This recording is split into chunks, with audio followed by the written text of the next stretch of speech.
사람들에게는 누구나 비밀이 있습니다. 육체적인 비밀도 있고요, 감정적인 비밀도 있습니다.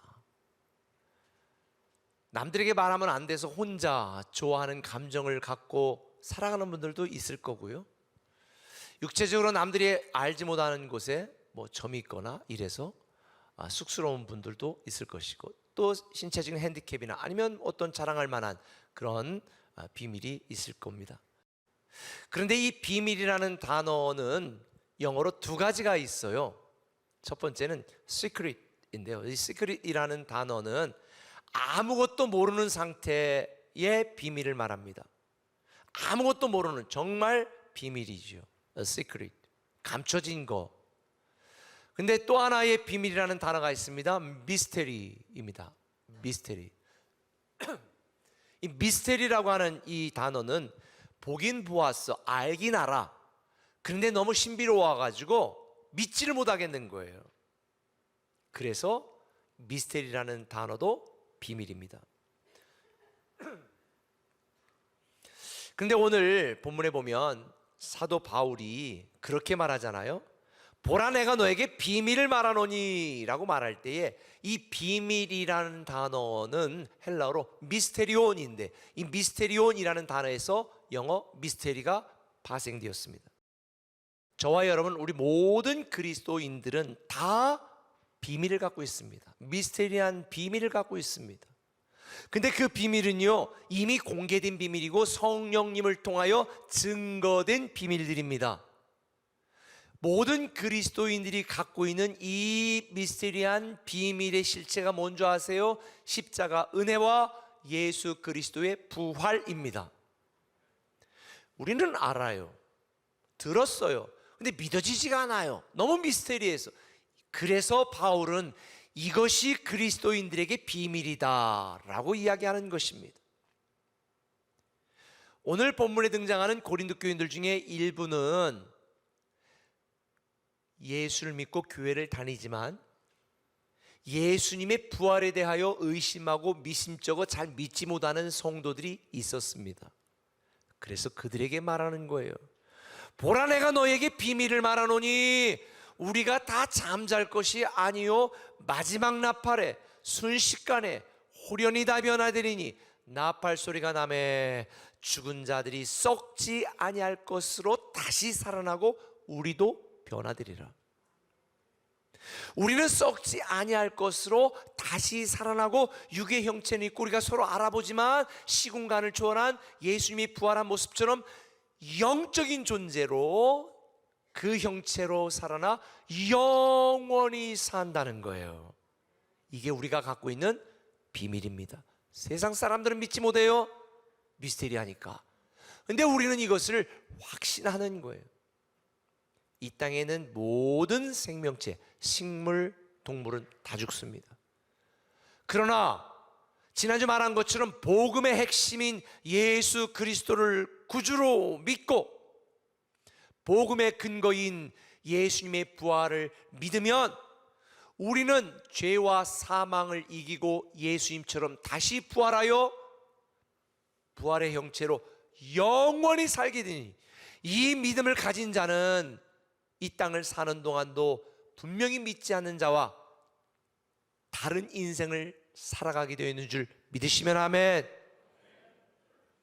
정말로 미스테리한 것은 이런 믿음을 가지고 이런 축복을 알고 있는 성도들이 부활이 없는 것처럼, 영생이 없는 것처럼 세상 사람들과 똑같이 살아가는 것, 다시 말하면 예수 믿고도 전혀 삶의 변화가 없는 것, 이게 진짜 미스테리 아닙니까? 여러분이 미스테리 주인공 그런 분들도 꽤 계세요. 그렇다면 우리는 이 놀라운 복음의 비밀을 소유한 우리 그리스도인들은 과연 어떻게 살아야 될까? 어떻게 살아야 될까요? 그 첫 번째 한번 따라합시다. 믿음에 정착하라. 믿음에 정착하라. 매일 흔들리는 내 감정에 정착하고 우둔하고 어리석은 내 생각에 정착하는 것이 아니라 믿음에 정착하라는 거예요. 58절은 말합니다. 내 사랑하는 형제들아 견실하며 흔들리지 말고. 여기서 견실하다라는 헬라어 단어는 고정되다, 견고하다, 움직이지 않다, 정착하다라는 뜻이에요. 그러니까 내 사랑하는 형제들아 정착하라는 거예요. 흔들리지 말고 견고하게 고정되라는 거예요. 뒤에 보면 또 흔들리지 말라는 단어도 있잖아요. 그러면 정착하고 견고하고 흔들리지 말라는 이 비슷한 단어들이 자꾸 반복되어지는 건 고린도 교회의 성도들이 흔들리고 믿음에 정착하지 못한 성도들이 많았다는 얘기겠죠. 여러분, 우리도 인생을 살면서 내가 실수하지 않을까? 내가 내린 결정 때문에 내 가족이 아니면 내 주변 사람이 아니면 내 인생이 무너지지 않을까? 내가 이 직장 계속 다니는 게 잘할 건가? 아니면 이거 그만두고 사업한 게 잘한 것일까? 그런 불안과 두려움이 여러분 가운데 다 있을 거예요. 그런데 여러분 꼭 기억하세요. 하나님은 내 실수와 문제까지 합력하여 선을 이루게 만드시는 하나님. 할렐루야. 내 문제와 실수까지 합력하여 선을 이루게 만드시는 하나님, 하나님의 영광이 되게 만드시는 그 하나님이 우리의 아버지다. 그러니 두려워하지 마십시오. 불안해하지 마십시오. 낙심하지 마십시오. 내 길을 인도하시는 하나님이 우리의 아버지시다. 그래서 예수님도 이런 우리의 마음을 아셨기 때문에 두려워 말라고 계속 강조하는 거예요. 성경에 보면 예수님께서 너희가 서로 사랑하라 이렇게 명령형으로 가르쳐 주신 말씀이 125가지 정도가 되는데 그 중에 많은 부분이 두려워하지 말라는 거예요. 쫄지 말라는 거예요. 떨지 말라는 거예요. 염려하지 말라는 거예요. 왜? 주님이 우리를 책임지신다니까. 마지막에 잘 되게 하신다니까. 합력해 선을 이루시게 만드신다니까. 우리로 하여금 오늘 본문에 있는 것처럼 승리하게 하신다니까. 우리는 두려워할 이유가 없는 거죠. 마태복음 6장 30절에 보면 먹고 입고 마시는 생활의 염려로 걱정하고 근심하는 자들에게 믿음이 작은 자들아. 마태복음 8장 26절에 보면 거친 풍랑을 보고 두려워하는 제자들에게 믿음이 작은 자들아. 여러분, 솔직히 풍랑 보면 두렵지. 당장 생활이 어려우면 근심이 되고 염려가 되지. 근데 주님은 그것을 환경의 문제로, 상황의 문제로, 물질의 문제로 이야기하는 게 아니라 믿음의 문제로 접근하시는 거예요. 너 믿음이 적다. 아하, 우리가 어떤 상황과 환경에 처한다 할지라도 내가 견고한 믿음에 정착하고 있으면, 부활의 믿음에 정착하고 있으면, 이기게 하시는 믿음에 정착하고 있으면, 흔들리지 않는 믿음에 정착하고 있으면 아무런 문제가 안 되는구나. 할렐루야. 저는 여러분들의 인생을 환경과 상황의 문제로 판단하고 평가하지 마시고 믿음의 문제로 접근하시고 우리를 보호하시고 이끄시고 돌보시고 인도하시는 믿음에 정착하시기를 예수님의 이름으로 축원합니다. 물론 인생을 살면서 우리는 가혹한 상황, 환경 속에 직면할 때가 있어요. 내 힘으로 어떻게 할 수가 없고 기도하자면 하나님이 내가 원하는 방식대로 응답하지 않는 것 같아. 저도 제가 원하는 방식대로 하나님이 응답하지 않는 것 같아 괴로울 때가 많았는데 지나고 보니까 그게 하나님의 인도하심이었더라고요. 그게 하나님의 인도하심이었다는 것을 나중에 알게 된 거예요. 저는 여러분이 믿음에 정착하시기를 예수님의 이름으로 축원합니다. 57절에 예수 그리스도로 말미암아 우리에게 승리를 주시는 하나님, 그러므로 너희는 믿음에 정착하라. 지금 여러분들 중에 마음이 피투성이가 된 분들 계실 거예요. 몸은 만신창이가 되고. 저도 너무 힘들 때에 성경을 읽다 하나님이 갑자기 그 말씀을 딱 눈에 띄게 주시는 거예요. 피투성이라도 살아있으라. 피투성이라도 살아있을 이유, 시편 말씀처럼 우리는 죽지 않고 살아서 하나님이 하시는 일을 선포할 것이니까. 여러분들 중에 피투성의 인생을 살아가고 있는 분이 있습니까? 믿음에 정착하시기를 바랍니다. 승리를 주시는 그 믿음에 정착하시길 바랍니다. 부활의 믿음에 정착하시고 견고한 믿음에 정착하시길 바랍니다. 반드시 살아서 하나님이 하시는 일을 선포하게 될 것입니다. 로마서 15장 13절에 뭐라고 말했습니까? 같이 읽어볼까요? 시작.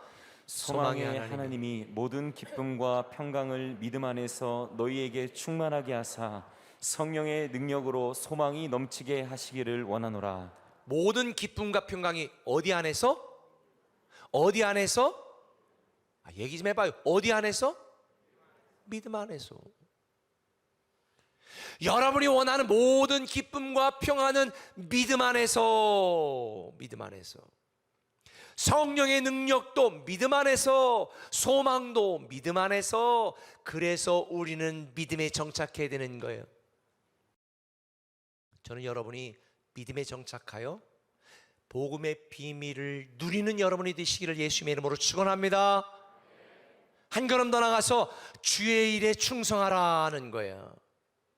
58절에 보니까 항상 주의 일에 더욱 힘쓰는 자들이 되라. 여기서 주의 일을 헬라어로 에르곤이라는 단어인데 이것은 주인이 맡겨주신 임무를 의미합니다. 주인이 맡겨주신 임무가 주의 일이라는 거예요. 그런데 이 주의 일에 항상 더욱 힘쓰는 자들이 되라. 항상 더욱 힘쓰는 것을 한 단어로 정의하면 뭐예요? 충성이에요. 주인이 맡겨준 임무에 항상 더욱 힘쓴다는 것을 한 단어로 말하면 뭐라고요? 충성. 그러니 우리는 주의 일에 어떻게 해야 돼요? 충성해야죠. 그러기 위해서는 주의 일이 무엇인지에 대한 명확한 정의를 알아야 돼요. 오늘 한국교회가 믿지 않는 사람들에게 비난받고 성도들이 오해하여 잘못된 신앙생활하도록 만든 게 바로 주의 일과 나의 일을 구분하는 이분법적 사고방식, 주님의 것과 나의 것을 구분하는 흑백 논리의 신앙, 이게 한국교회를 망쳤습니다. 예를 들어서 11조 10분의 1은 내 거, 10분의 1은 하나님 거, 10분의 9는 내 거. 주일, 성수주일, 주일은 거룩한 날, 나머지 날은 더러운 날. 맞아요? 나머지 날은 나의 날이에요? 내 맘대로 살아도 돼요? 아니에요. 모든 날이 다 주의 날이고요. 내가 가진 모든 것이 다 주의 것이에요. 내가 하는 모든 일이 다 주의 일이에요. 이게 성경에 기록되어 있습니다. 주님이 우리에게 맡겼다고 그랬지. 달란트 비유도 보면 주었다고 안 했어요. 맡겨주신 거예요. 내 생명을, 내 인생을, 내 물질을, 내 자녀를 맡겨주신 거예요. 그게 바로 신앙이죠. 그래서 우리는 우리를 다스리고 모든 만물의 주인이신 하나님을 인정하며 내 모든 소유권이 하나님께 있음을 고백하는 그런 표현으로 예배드리고 헌금하는 거예요. 내가 하는 모든 일이 다 주의 일이에요. 내가 가진 모든 것이 다 주의 것이에요. 그래서 고린도전서 10장 31절은 뭐라고 말했어요? 너희가 먹든지 마시든지 무엇을 하든지 다 하나님의 영광을 위해서라는 거예요. 그러면 내가 다 쓰게 만들지 왜 또 11조는 내라고 그러고 왜 주일 나오라고 그래? 여러분, 주일날 예배 드리지 말고 여러분 내 맘대로 해라 그러면 하나님이 여러분의 모든 것을 통치하고 모든 것의 주인이 하나님이고 모든 것의 소유가 하나님이라는 걸 여러분이 인식할 수 있어요, 없어요? 없죠. 만약 11조 하지 말라고 그랬으면 이 모든 것이 다 하나님이 준 것이고 하나님 거라는 하나님의 소유권에 대한 인식이 있어요, 없어요? 없어. 교회도 안 나와, 헌금도 안 해. 이러면 그냥 내 인생 내 거라고 생각하고 살아갈 수밖에 없어. 그래서 하나님이 내가 너를 책임지고 내가 너를 다스리고 만물의 주인은 나다라는 걸 알게 하기 위하여 굳이 매 주일이 시작되는 첫 주일에 와서 예배 드려라. 힘들어도 현장에 나와 예배 드려라. 정 안 되면 온라인으로도 가정성으로 예배 드려라. 그리고 너 어려운 거 알지만 헌금을 해라. 그러면 내가 채우고 갚아주고 누리게 하겠다. 이게 하나님의 약속이에요. 여러분들에게 주신 직장생활 열심히 해야 되고 여러분에게 주신 자녀 좋은 거 먹이고 좋은 대학 좋은 학원 보내야 됩니다. 그게 우리 임무예요. 그런데 이걸 아셔야 돼요. 주님의 영광을 위하여 주님을 목적으로 주님께 쓰임 받도록 그렇게 하는 것은 여러분의 집에 사는 모든 것, 자녀를 향한 모든 것, 직장생활 모든 것이 다 주의 일이지만 여러분의 욕심과 여러분의 정욕을 위하여 그런 일들을 행하는 것은 여러분 자신을 위한 일을 하는 거예요. 어떤 분들은 멀쩡히 사업하다가 주의 일을 한다고 때려치고 신학교 가는 분이 있어요. 이거 잘못된 거예요. 신학교 가서 교회 일하는 것만 주의 일이 아닙니다. 모든 게 다 주의 일이라고 했습니다. 주님을 목적으로 하면. 예를 들어 봅시다. 제가 만약에 그런 일은 일도 없어요. 그런데 여러분 내는 헌금을 제가 매주마다 다 나만을 위해 쓰고 내 마음대로 써봐. 그건 뭐예요? 내가 주의 일을 하는 거예요? 내가 설교를 하고 목회를 하지만 그건 누구 일을 하는 거예요? 내 일을 하는 거예요. 내 비즈니스를 하는 거예요. 종교 사업을 하는 거예요. 그거는 똑같은 원리로 여러분들이 직장에서 사업에서 하나님의 영광을 위하여 하나님의 목적으로 하나님께 쓰임받기 위하여 복음적 가치를 드러내기 위해서 열심히 여러분들이 일하는 것은 다 주의 일입니다. 그러나 내 정욕과 내 야망을 위하여 내 육체를 위하여 행하는 것은 나의 일이에요. 교회에서도 나의 일을 할 수 있고 가정에서도 주의 일을 할 수 있어요. 그런데 이거는 있죠. 주의 일 중에서도 중요한 주의 일이 있고 조금 덜 중요한 주의 일이 있고 급한 주의 일이 있고 덜 급한 주의 일이 있어요. 예를 들자면 여러분의 가정에서 자녀를 키우는데 자녀를 좋은 학원도 보내고 학교도 보내고 막 이러잖아요. 근데 애가 막 토하고 열나고 난리나. 근데 학교 결석하면 안 된다. 학교 보내야 돼요? 학교가 중요하다고? 학원비 아깝다고 투지를 패스를 해도 학원 보내요? 안 하잖아요. 바로 어디로 가요? 병원 데려가고 검진하고 아프다면 쉬게 하고 더 심각하면 휴학까지 시키잖아요. 왜? 자녀를 위해서 가장 중요한 일이 우선순위가 있는 것처럼 우리가 살아가는 모든 삶이 내 육신을 유지하기 위하여 하는 주의 일도 있고 나에게 주신 자녀를 위한 주의 일도 있고 다 있지만 정말 중요한 일은 생명에 대한 일이잖아요. 그럼 여러분이 감당해야 될 주의 일들 중에 가장 중요한 주의 일이 뭐예요? 학원 애들 보내는 것보다 교회 보내는 것이 더 중요한 주의 일이에요. 세상 스펙을 쌓는 것도 중요하지만 성경 하나님을 알아가도록 만드는 것, 이게 더 중요한 주의 일이에요. 믿지 않는 가족들에게 복음을 전하고 교회 나오도록 만드는 일이 더 중요한 주의 일이에요. 주의 일에도 우선순위가 있다. 이걸 지금 바울이 말하는 거예요. 그러면서 복음적 가치, 부활의 복음과 비밀을 전하는 이 선교적 삶에 내 인생의 이 일들을 우선순위에 두라. 그리고 항상 주의 일에 힘쓰며 주의 일에 충성하는 자가 되라고 말하는 거예요. 그럼 왜 저는 이 주의 일에 힘쓰는 일에 대하여 충성이라는 단어를 썼을까? 우리는 왜 충성스럽게 신앙생활해야 될까? 이유를 하나 알려드릴게요. 제가 성경을 보니까 놀랍게도 믿음과 충성이라는 단어는 동일한 단어예요. 피스티스. 헬라어로 피스티스라는 이 단어를 문장과 문맥에 따라서 어떤 때는 믿음으로 번역하기도 하고 어떤 때는 충성으로 사용하기도 하는 거예요. 그러니까 믿음과 충성은 동일한 단어예요. 이게 말이 되는 게 우리가 하나님의 주재권, 하나님의 통치권, 하나님의 소유권을 믿으면 그 하나님께 어떻게 해야 돼요? 충성해야죠. 믿으면 충성하는 거예요. 예수 그리스도가 나의 주님이십니다 라고 말할 때에 헬라어로 퀴리오스인데 퀴리오스라는 첫 단어를 대문자로 쓰면 로마 황제에게 붙여야 되고요, 소문자로 쓰면 노예가 주인에게. 당시 이 시대의 인사법은 카이사가 퀴리오스요 라고 말했어요. 그러면 맞소 카이사가 퀴리오스요, 이게 인사법이었어. 그런데 그리스도인들은 어떻게 했어요? 한 사람이 카이사가 퀴리오스요 그러면 어떻게 해야 돼요? 어떻게 해야 돼요? 집사님 아니요, 예수 그리스도가 나의 퀴리오스요, 이렇게 답변을 한 거예요. 맞습니다. 예수님이 나의 주님이라고 kyrios라고 믿는다면 그분에게 충성해야죠. 우리는 그리스도에게 속한 그리스도인입니다. 그리스도인이 그리스도에게 충성하는 것은 당연한 거예요. 왜? 예수님이 나의 그리스도라고 믿는다면 그리스도에게 충성해야 되는 거죠. 그분이 우리에게 맡겨진 우선순위 일에 목숨 걸어야 되는 거죠.